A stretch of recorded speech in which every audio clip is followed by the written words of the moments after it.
Pascal Praud, à peu près tout le monde y a déjà été exposé. Il est aujourd'hui connu pour sa place de présentateur dans le segment L'heure des pros sur CNews. Mais Caroline Mécari, mais c'est insupportable enfin votre attitude. Mais enfin ça va pas. Mais c'est juste insupportable.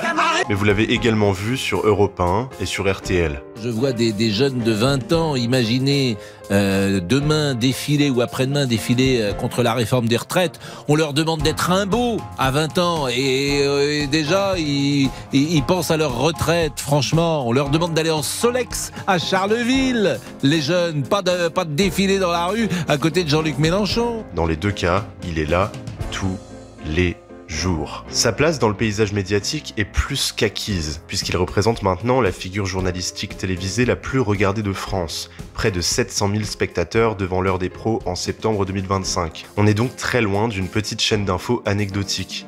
Il est en effet l'une des figures télévisées les plus présentes dans le monde médiatique. Il se vit comme le journaliste coup de gueule, s'opposant aux vendus du service public. Donc ils sont en train de tuer le service public parce qu'effectivement, sur une malhonnêteté, ils ont tort. Hein. Je pense que c'est une mauvaise stratégie. Donc on ne le présente plus, Pascal Praud, c'est un géant de l'info et un des fondateurs du journalisme d'opinion à la française. C'est d'ailleurs sur le modèle américain à la Fox News que s'inspire le format des chaînes d'infos en continu comme BFM TV et CNews. Il me semble que Fox News est quand même une forme de modèle pour CNews. Mais pas du Je me tout. trompe. Mais pas du tout.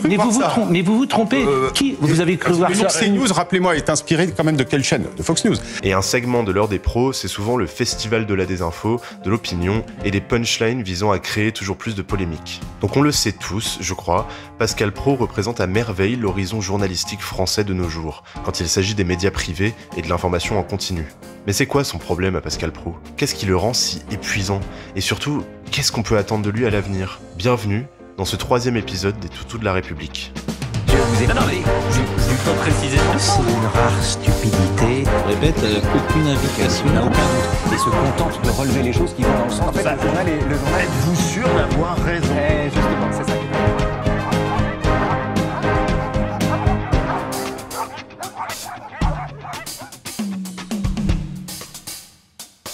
Donc, contrairement aux autres toutous que j'ai pu couvrir dans les 2 derniers épisodes, le passé de Pascal Praud est profondément ennuyeux.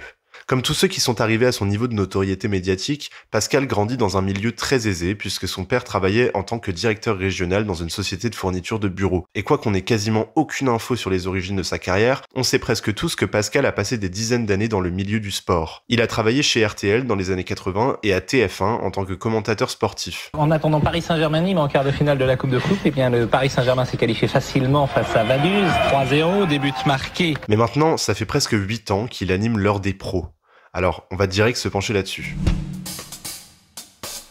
L'heure des pros, comme je l'ai dit, c'est fortement inspiré du style Fox News. L'idée, c'est une table ronde autour de laquelle on invite toute une flopée d'experts en tout et n'importe quoi et des éditorialistes quasiment unanimement de droite. Charlotte Dornelas, Elisabeth Lévy, Geoffroy Lejeune, Georges Fenech et j'en passe et des pires. Mais quand il s'agit de ces fameux experts, le terme de toutologue est régulièrement employé pour parler du style CNews. Un toutologue, c'est un expert en tout. C'est quelqu'un qui serait mieux qualifié que la population générale pour donner son avis éclairé sur tous les sujets, qu'importe la teneur ou la spécialisation. On voit Raphaël Enthoven qui publie un livre sur la philosophie et l'intelligence artificielle et comment la philosophie et l'intelligence artificielle ne pourra jamais faire de philosophie. Le lendemain, il parle sur les addictions et la drogue. Le surlendemain, il parle du conflit au Moyen-Orient. Parmi eux, du coup, on peut compter le fameux Bernard-Henri Lévy, philosophe et écrivain dans la même veine que les Enthoven et les Michel Onfray, qui nous a donné des sorties de ce genre. Je vous ai posé la question tout à l'heure, est-ce qu'Israël est en péril? Vous m'avez dit oui. Est-ce que la France est en péril? La France est en péril si elle renonce à sa propre grandeur, si elle renonce à avoir une politique étrangère digne de ce nom, si elle laisse faire Erdogan ou si elle se couche devant Poutine. Lui, il pense que la France est en péril. Lui fait l'éloge de péril. Poutine. Excusez-moi. Oui. Lui fait l'éloge de Poutine. Donc, je vais pas passer des plombes là-dessus, mais comprenez bien que BHL, c'est pas un sociologue, c'est pas un politologue, un géopolitologue ou même un historien. Mais ça n'empêche pas notre petit Pascal de prendre tout ce qu'il dit à la lettre, parce que c'est un toutologue. Et ça, quand vous regardez l'heure des pros, c'est vraiment constant. Pour autant, la posture de Praud est toujours un peu marrante. Il se positionne comme quelqu'un qui contredit tout le monde pour prouver la vérité. Il s'énerve même quand il est d'accord, parce qu'il veut donner l'apparence de quelqu'un qui porte une pensée critique. Donc il coupe la parole, il hausse le ton, il est d'accord avec la position d'opinion de ses invités. Mais quand il est face à quelqu'un avec lequel il est vraiment pas d'accord, là, ça part en couille. Si vous n'êtes pas au courant, Pascal Praud et tous ses petits potes de CNews, ils sont tous dans le même panier. Et ce panier, c'est Vincent Bolloré qui le tient fermement dans sa main. Donc là, je vous inviterai à regarder le documentaire réalisé par Off Investigation, Les médias de la haine, qui retrace entre autres l'histoire et les abus des médias Bolloré. Une fois, je faisais mes notes de frais tranquillement, et il s'est pointé au desk, et comme ça, gratuitement, il s'est mis à défendre Pétain. En fait, c'est un provocateur. Et ce qui est chiant avec lui, c'est que vous savez pas à quel point il pense à ce qu'il dit. Je mettrai le lien dans la description pour ceux que ça intéresse. Ils font un énorme travail d'investigation indépendante et c'est important de soutenir ça. Mais le grand papa du média français, Vincent Bolloré, il faut juste savoir qu'il impose depuis des années son idéologie chrétienne, conservatrice et réactionnaire sur toutes les plateformes qu'il achète. Vous avez dit également tout à l'heure, CNews raconte la vérité. Or, CNews a été encore une fois épinglé par l'Arcom hier parce que M. Pascal Praud avait lié immigration et punaise de lit. Et puis vous avez dit CNews c'est un espace de liberté. Je disais à Monsieur Praud la semaine dernière à quel point en fait on ne peut pas parler d'espace de liberté quand un invité se fait couper sans arrêt la parole et ne peut pas aller au bout d'une phrase. Donc forcément, comme les médias privés de Bolloré n'invitent et ne soutiennent que des discours d'extrême droite, notamment par le biais de Pascal Praud, c'était qu'une question de temps avant qu'il soit rappelé à l'ordre par l'autorité de régulation de la communication audiovisuelle et numérique, plus généralement surnommée l'Arcom. Le 19 novembre 2023, une affaire impliquant le meurtre de Thomas Perotto, un adolescent de 16 ans, fait trembler les médias français. Donc là, sincèrement, je ne suis pas la personne la mieux qualifiée pour vous exposer les faits, et je ne prétendrai pas l'être. Je fais beaucoup ça dans cette vidéo, mais je vous invite quand même à aller checker le reportage de Blast, parce qu'il est temps qu'on ramène un peu d'humanité dans cette histoire. Thomas est devenu un peu malgré lui le symbole, l'exemple parfait du danger imminent du grand remplacement. Il y a même des mecs qui ont publié les noms des gens pour qu'on soit bien sûr d'avoir tous compris.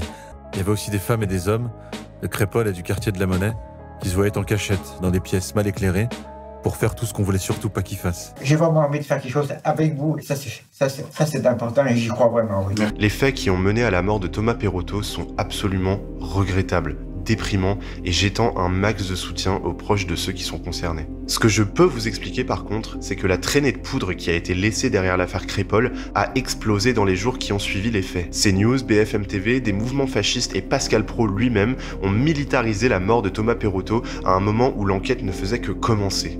À coup de racisme anti-blanc, de grands remplacements et de xénophobie généralisée, Pascal Praud a participé à l'instrumentalisation de la mort tragique d'un jeune homme à des fins politiques. Et c'est dans ce contexte que l'ONG Reporters sans frontières saisit l'Arcom pour dénoncer le cruel manque de pluralisme au sein de CNews. Le secrétaire général de Reporters sans frontières, Christophe Deloire, était invité sur l'heure des pros. Et tout ce contexte que je viens de vous donner, c'est pour que vous puissiez apprécier à quel point ce passage sur le plateau de Pascal Praud est dégradant pour la fonction de journaliste. On l'insulte. Je salue donc de nouveau celui qui sera peut-être un jour ministre de l'Information ou de la Censure. Bonjour, monsieur Deloire. Bon, est-ce que le plateau vous convient? Est-ce que Attendez, Mais moi, je juge pas les plateaux. Attendez, je présente les gens d'abord. On dit bonjour.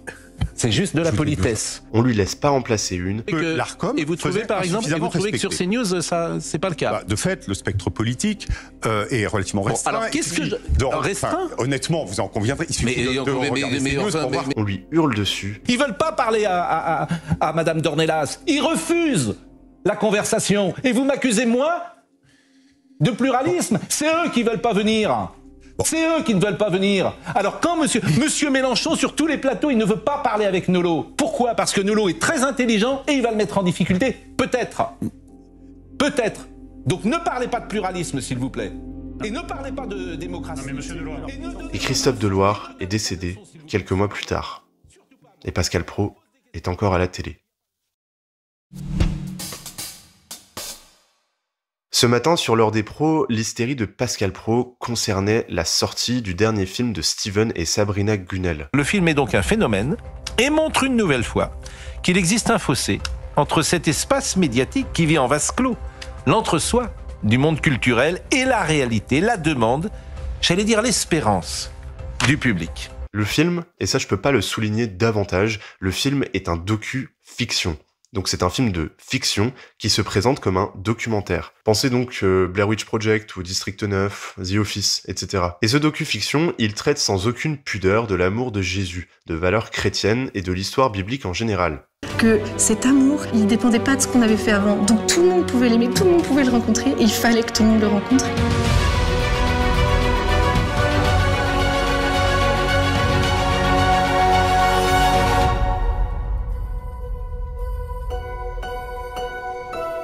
J'ai pu très rapidement discuter avec un des acteurs du film, qui restera anonyme pour des raisons évidentes. Il m'a gracieusement donné quelques infos sur la teneur du projet. Le film est à l'origine de plusieurs bad buzz par son côté religieux. J'ai pourtant précisé durant mon entretien avec la directrice de casting que je n'étais pas religieux, si ça posait problème. À partir du moment où je n'étais pas contre la religion ou pas anarchiste, tout irait bien. Sage est une des seules sociétés de production qui accepte des sujets religieux. Le film s'assume complètement comme un objet artistique de nature essentiellement religieuse.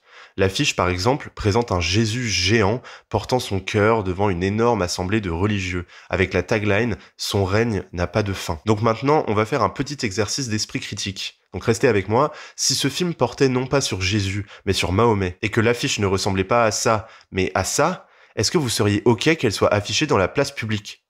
Non ? Eh ben, la SNCF et la RATP non plus. Les affiches du Sacré-Cœur ont été refusées par les deux services publics. Et là, coup de maître. Le maire de Marseille a également déprogrammé une séance du film pour des raisons supposément laïques. Ça, vraiment, il n'y a rien de mieux pour faire parler d'un film. Je vais aller le voir. Cette censure d'affichage va justement inciter le public à aller voir ce film. Je suis d'accord avec toi, j'irai le voir également. Dans la France républicaine, maçonnique, ce n'est pas surprenant. Donc, depuis ces deux événements, l'équipe de Sacré-Cœur et les médias Bolloré ne font que de rabâcher les mêmes fantasmes de censure qu'ils ont toujours rabâchés. Pascal Praud y compris. Non mais pourquoi vous êtes là ? Parce que vous avez un souci, d'une certaine manière, de programmation de ce film dans les cinémas. On terminera ce scoop sur le fait que Sacré-Cœur a été racheté et distribué par Canal+, qui appartient, je vous le donne en mille, à Vincent Bolloré. Donc moi, quand j'entends ça... Mais c'est de la censure pour vous ou pas? Alors au départ, c'est venu après ça, mais je l'ai pas vu venir en fait. Ce qui s'est passé, c'est que naïvement, j'ai pensé que dans la production, on aurait pu très bien demander la sous-traitance de compagnies pour faire justement cette promo, ces campagnes d'affiches. Parce que c'est effrayant qu'on ne puisse pas faire de la publicité pour un film qui parle de Jésus en France. Ah bah c'est complètement fou. Ça a le goût de la victimisation, de l'autopromotion et de la conspiration d'extrême droite. Je vous avoue que je prends normalement beaucoup de plaisir à écrire les toutous de la République. Mais le cas Pascal Praud, c'est même pas marrant. Ça fait juste pitié. Si vous avez l'impression que j'ai cité des exemples arbitraires par-ci par-là, je vous invite à écouter l'heure des pros demain matin. Si je citais toute la liste de conneries, d'horreurs et de désinformation depuis le début de sa carrière chez Bolloré, et sur la chaîne CNews en général, on y serait encore dans un an minimum. La présence médiatique de Pascal Praud est le simple symptôme de la privatisation d'un espace journalistique qui devient médiocre par dessein, dans l'objectif d'abrutir, de polariser et de contrôler le narratif de l'information quotidienne. Pascal Praud, il est dangereux, mais pas par la force de ses crocs. Il est dangereux par celui qui tient sa laisse depuis 2016, Vincent Bolloré. On lui souhaite de continuer longtemps à lécher le pied de son propriétaire, et en espérant vous retrouver dans le prochain épisode des Toutous de la République. Merci.